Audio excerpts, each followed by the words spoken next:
إيه الأخبار يا شباب؟ يا رب تكونوا بخير. احنا في الفيديو ده باختصار كده هنتكلم عن الليست بوكس وازاي بستخدمها وفي ايه بستخدمها. كمان هعرفك ايه هي الليست بوكس. كمان هتكلم عن ازاي هتعرف تاد ايتمز بالنسبة لوقت الديزاين تايم ووقت الران تايم. كمان هتعرف ازاي تريموف الايتمز دي سواء بالاندكس او سواء كمان بالسلكتد اللي انت محددها.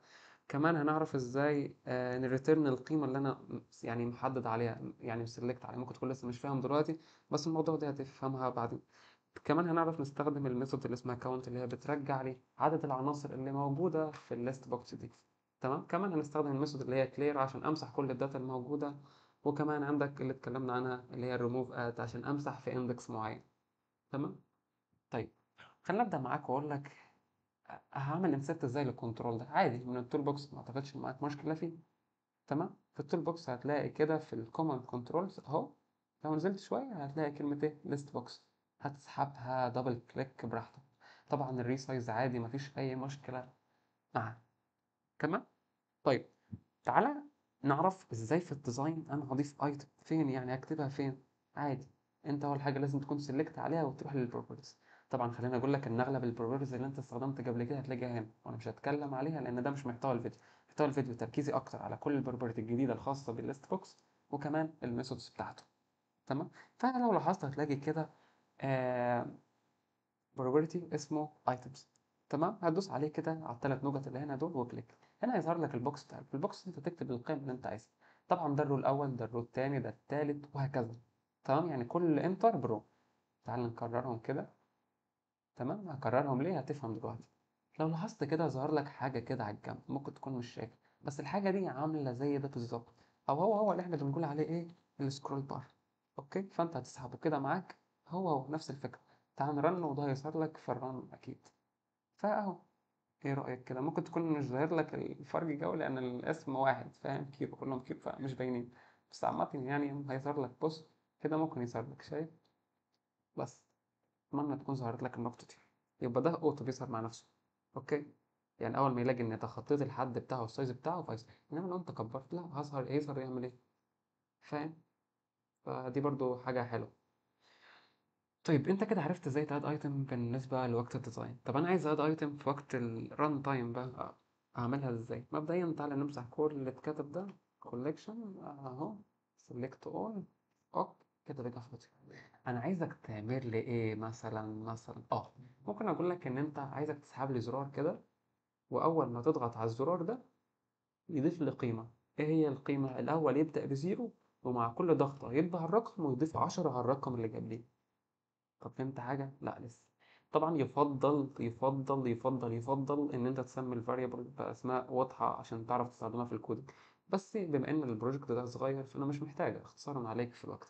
فدبل كليك عادي عليه. انت هتختار الليست بوكس، فادي الليست بوكس. تمام. بعدين طبعا هي اسمها ليست بوكس 1. اوكي. دوت ايتم دوت اد. تمام. تفتح القوس كده وتكتب فيها العنصر اللي انت عايز تبعته، عايز تضيفه. فتروح تعرفه بقى. مبدئيا في الاول انا هعرفه بره عشان انا كده كده كل شويه هضيف عليه 10. فاهم؟ هعمل انت. طبعا على حسب الداتا تايب اللي انت عايزه. انت اختصارا كده انت مثلا ريزلت. اوكي. ايكوال زيرو في البدايه. طب انا هاد ايه؟ يبقى هاد الريزلت. تمام. وكمان هعمل للريزلت بلس ايكوال 10. حلوه. حلو. تعال نرن ونشوف ايه اللي هيحصل. المفروض مع كل كليك هاد قيمه. هبدأ بزيرو الأول، وبعدين 10 20 30 40 اهو. وضحت. طبعا هو ضاف السكرول بار مع نفسه. دي دي كانت فكره الاد تايم، الاد ايتم بالنسبه لوقت الديزاين ووقت الران تايم. اوكي. طيب انا دلوقتي عايز اريترن القيمه اللي انا عامل سيلكت عليها. يعني ايه؟ يعني مثلا انا دلوقتي عايزك تعمل لي زرار هنا، اول ما ادوس عليه وانا محدد قيمه هنا يروح يطبعها لي في مسج، مثلا في مسج بوكس. فدي هتعملها ازاي؟ عادي. هضيف بوتون تاني. طبعا انا كنترول سي كنترول في اختصار من برضو الوقت. دبل كليك عليها. انا هعمل ايه هنا؟ هعمل مسج بوكس. بوكس دوت شو. افتح قوسين واقول انا عايز اظهر ايه بالظبط. طيب انا عايز اظهر اللي انا عملت عليه سيلكت. طب ده بوصل له ازاي؟ مبدئيا انت بتكتب ليست بوكس. اوكي. بعد الليست بوكس تكتب دوت selected بقى من اسمها selected item. تمام. طب هنا في تركاية مهمة ولازم تكون عارفها. ايه هي التركاية اللي هتوجه كله بقى؟ ان هنا ان كل عنصر موجود في الليست بوكس هو اوبجكت. طب ايه يعني؟ ما انا فهمتش. انت عشان فاكر كنت في المسج بوكس الشو دي بتستقبل ايه؟ تكست او سترينج. فانت مضطر تعمل كونفيرت او تستدعي الميثود اللي هي سترينج عشان تحول الاوبجكت لسترينج، فتكتبها تو سترينج. فهمت النقطة دي؟ ده سؤال على فكرة حلو، صعباني كده شوية. يعني انت المفروض تكون عارف ان اي قيمة او اي رو موجود عندك في الليست بوكس ما هو الا اوبجكت. فانت عشان تطبعه في المسج بوكس، طبعا المسج بوكس هي بتستخدم السترينج، اوكي، او بتستقبل السترينج بالنسبة للميثود اللي اسمها شو. فانت مضطر تستخدم ميثود تو سترينج عشان تعمل كونفرت دي، او يعني عشان الريتيرن بتاعها يكون سترينج. واصلة؟ تعال نرن ونشوف الدنيا هتمشي ازاي. اوكي، بدينا هنرن. اول حاجه تعالى نضيف قيم. طبعا هيحصل ايرور لو انا دوست ومش عامل سيلكت على اي حاجه. اوكي، طبيعي ان هيحصل ايرور، او صراحه مش عارف، بس غالبا هيحصل ايرور. بس احنا كده كده هنعرف الدنيا ونعمل هاندلنج للنقطه دي. اديني هدوس طيب، او شفت ايرور. طبعا هنهندل الحته دي فبعدين، اللي هو لازم يتشيك او يتاكد ان انا عامل سيلكت على عنصر. طب دي هعملها بايه؟ بحاجه اسمها سيلكتد اندكس. اوكي، هنتكلم عنها ان شاء الله فيما بعد. طيب، انا دلوقتي اديني عملت سيلكت على 20، لما ادوس بوتون 2 المفروض يطبع لي 20. كذلك الموضوع بالنسبه ل 10، كذلك بالنسبه ل 0. طيب، انا مش عايز القيمه، انا عايز ايه؟ عايز الاندكس. طب دي هتحصل ازاي؟ تعالى مثلا، تعالى نسميهم تسمية واضحة بقى شوية عشان احنا بدأنا نكبر شوية. فممكن التكست ده نخليه مثلا اندكس. شو اندكس مثلا يعني؟ بس اختصار. اه، المفروض اول ما كليك عليه يظهر لي الاندكس اللي انا عملتها. طيب، تعالى دبل كليك عليه عادي، هاخد نفس هي اللي انا عملتها في الصوت بتاعة السلكتد ايكون. بس الفرق ان هي ايه؟ سلكتد اندكس. نفس الاي هي. تمام. وطبعا تو سترينج، لان زي ما قلت لك ان لا، هنا مختلف شويه لان ده رقم، دي بتريتيرن تايب، بتريتيرن انشا. تمام. فانت الشو بتعمل ايه؟ عايزه سترينج، فانت هتحوله لسترينج. بيس. فتعالوا نرن يعني ونشوف الدنيا تمشي ازاي. اديني مثلا ضفت شويه قيم يعني. لو اول حاجه، لو دوست على البوتون 2، البوتون كانت بتعمل ايه؟ بترجع لي القيمه نفسها اللي انا عامل سيلكت عليها. بس في حاله ان انا مش عامل سيلكت، ايه اللي هيحصل بالظبط؟ هيحصل ايه؟ تمام. انما في حاله ان انا كنت عامل سيلكت اندكس، ايه اللي هيحصل لما ادوس؟ هو باي ديفولت بيخزن قيمه ماينس 1 او نيجاتيف 1 طالما انا ما عملتش سيلكت على ايتم من الايتمز الموجوده هنا. فبص، نيجاتيف 1. انما لو انا سيلكت مثلا على ال 10 الى 20 دي، ال 20 دي اندكس كام؟ اندكس 2. ازاي؟ ادي 0 1 2. بص كده، لو غيرتها مثلا 4 دي اندكس كام؟ 4. بيس. وصلت كده؟ انا عرفت ازاي اد ايتم بالنسبه للديزاين والران تايم، وكمان عرفت ازاي اريتريف الداتا، سواء الداتا نفسها او الاندكس بتاع الداتا. طيب اوكي، تعال مثلا نعمل بوتون تاني فكرته ان هو يعمل كاونت للعناصر الموجوده. اوكي، دبل كليك عليه. المفروض هاخدها هي. بص، دي هي كده، واكتب ايه؟ ليست بوكس. هغير دي بس مش اكتر. دوت ايتم دوت كاونت. طبعا السي كابيتال. حلوه. تعال نشوف الموضوع ده. هنرن كده. قلت لك على فكره، طب عشان احنا بدأنا نتلخبط صراحه، البروجكت بدأ يكبر كده، وطبعا مش هيرن لانه كده كده شغالين فاتحين واحد هنا قبل كده ممكن نفسه. وبرضه هفصل ده، انا لازم اغير دي خليها ايه؟ كاونت.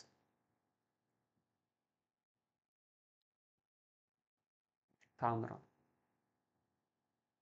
المفروض زي ما احنا عارفين، انا لو مش عامل سيلكت على حاجه، دي بتطلع ايه؟ ايرور. طب دي بتطلع ايه؟ -1. طب دي بتطلع ايه؟ باي ديفولت المتوقع ان هو 0، لان مفيش عناصر اصلا. فاهم؟ مفيش عناصر. انما لو ضفت مثلا عنصر 2 3 4، الكاونت طلع كام؟ 5. معلش 5 عشان ما حسبتش 0. دول 5 عناصر، فاهو كاونت. ضيف عنصر تاني 6. اوكي. الاندكس عادي شغال زي ما هو، هيرجع لي 5. هنا البوتون 2 دي اللي هي المفروض بتعمل ريتريف للداتا نفسها او الفاليو نفسها، فترجع هنا 50. واصلة؟ لو دوست هنا هيضيف لي 60. طيب، احنا ممكن نعمل ايه تاني؟ احنا كده عرفنا برضو ملحوظة مهمة، ان الاندكس الديفولت بتاعه ايه؟ بنيجاتيف 1. طيب، تعالى للي بعديها وهي ايه؟ هي الكلير. تمام. طيب، ايه فكرة الكلير؟ انا بمسح كله بقى خلاص، فاضل كيس، بمسح كله اهو. كلير. اوكي، دبل كليك. طبعا دي ما فيهاش مسج بوكس، لو انت عايز تظهر براحتك، بس يعني عادي يعني، فاهم؟ لو عايز تظهر ان هي مثلا ان انا مسحت كل حاجة. ليست بوكس دوت ايتم دوت كلير.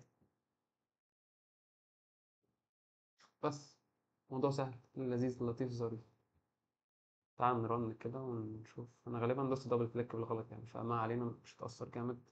طبعا لو مسحت هيعمل لي حوار، وكلنا مرينا بالحوار ده. طب انا عندي فكرة. تعال نحل الموضوع، او ممكن نخليها في فيديو تاني.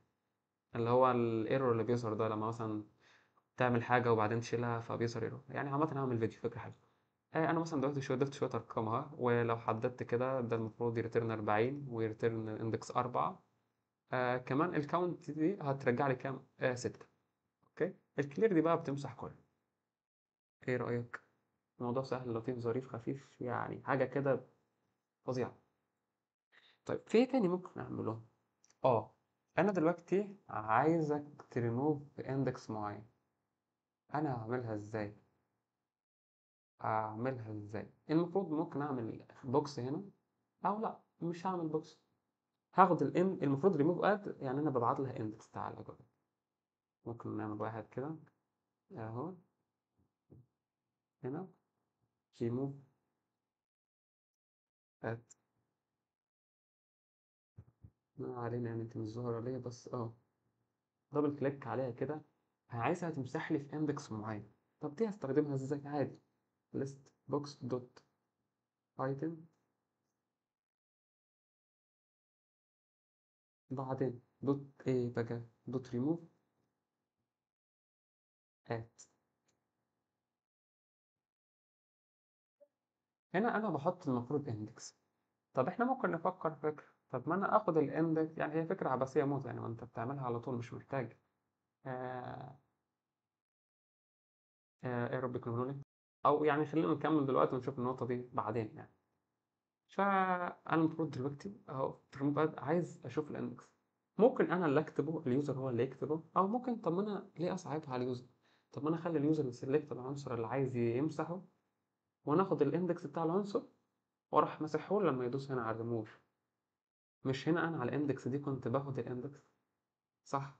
يعني دبل كليك عليها كده، الليست بوكس سيلكتد اندكس، هي بترجع ايه؟ بترجع رقم. طب ما انا اخد الرقم ده واحطه هنا. وصلت؟ لسه ما وصلتش، هنرن نفهمها اكتر. بص، انا دلوقتي دخلت شويه كام. تمام. لو دوست هنا ودوست اندكس هيرجع لي كام؟ 4. صح. طب كان ممكن اعمل تكست بوكس عادي واخلي اليوزر يدخل لي القيمه، الاندكس اللي انا عايزه يتمسح. طب انا ليه ادخل الاندكس اللي يعني انا عايز امسح؟ طب ما انا ممكن اخلي اليوزر يسلكت على طول، مثلا سلكت ال 40 ريموف اد، مسحها لي. ايه الفكره بتاعت ريموف اد؟ زي ما انت شايف هنا بتاخد الاندكس اللي انا محدده، اللي انا عامل سلكت عليه. تمام. بس يعني مش عايز اطول عليك اكتر من كده، ده كان محتوى الفيديو باختصار وببساطه. عرفنا شويه حاجات كتيره يعني، من ضمنها الاد والريموف، وكمان ال ايش الريتريف للداتا كمان بالاندكس، او يعني انت اللي تسلكت وتختار. كمان عرفنا ازاي نعمل كلير للداتا كلها، كمان عرفنا ازاي نعمل كاونت للداتا كلها. الفيديو يعني لطيف خفيف، ويعني اشوفكم في الفيديو الجاي.